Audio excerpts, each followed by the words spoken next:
अरे काहे को भेज दे विदेश ओ भैया,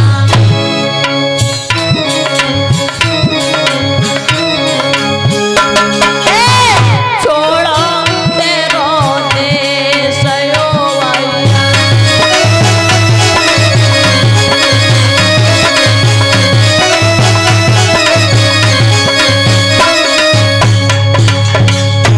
अरे काहे को भेज दे विदेश ओ भैया, छोड़ो तेरो देश ओ भैया।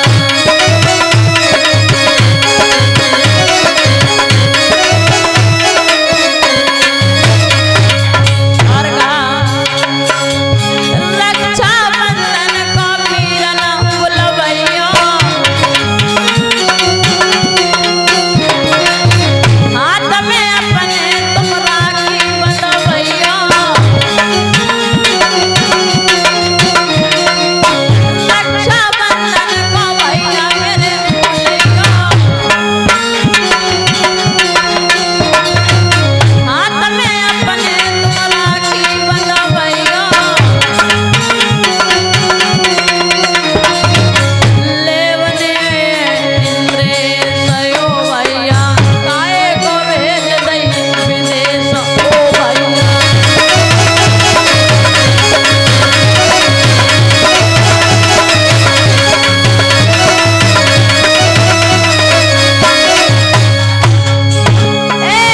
काहे को भेज दई विदेश ओ भैया, छोड़ो तेरो देश ओ भैया।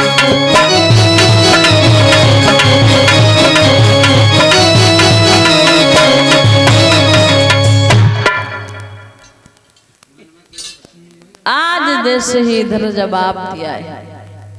कंस कहने लगा रो नहीं, परेशान ना हो, अगर कोई तुमसे वहां कुछ कहे तो बता देना, मैं भोजराज कंस की बहन हूं। अपने भाई को बताया तो सारे जीवन जेल में पड़े रहो। आज कंस ने विचार किया है कि मेरी बहन जा रही है तो क्यों ना इसे मथुरा से बाहर तक छोड़ दो। रथ में बैठाल करके अपनी बहन को जब बाहर तक छोड़ने के लिए चले हैं,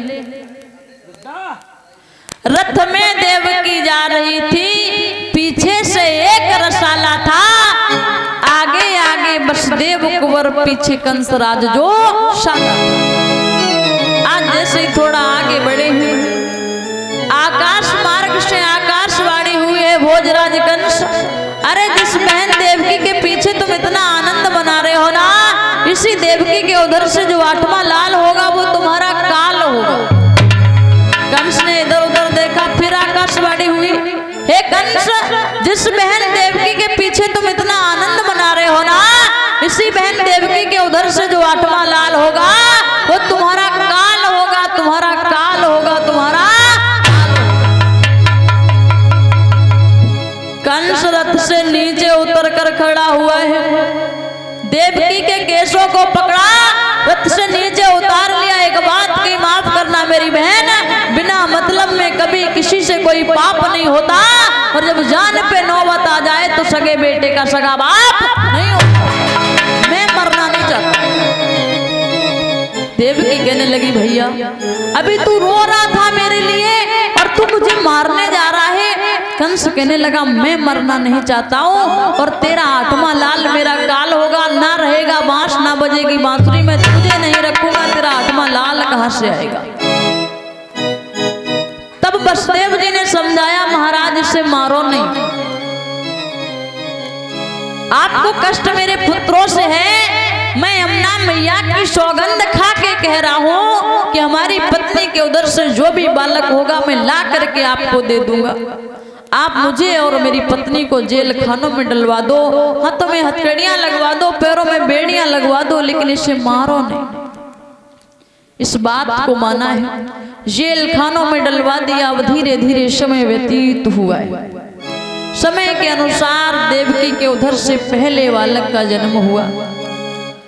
वसुदेव जी उस बालक को लेकर के जाते हैं कंस के पास में। कंस ने देखा वसुदेव, अरे ले जाओ, ये पहला बालक है, कष्ट मुझे 8वें पुत्र से।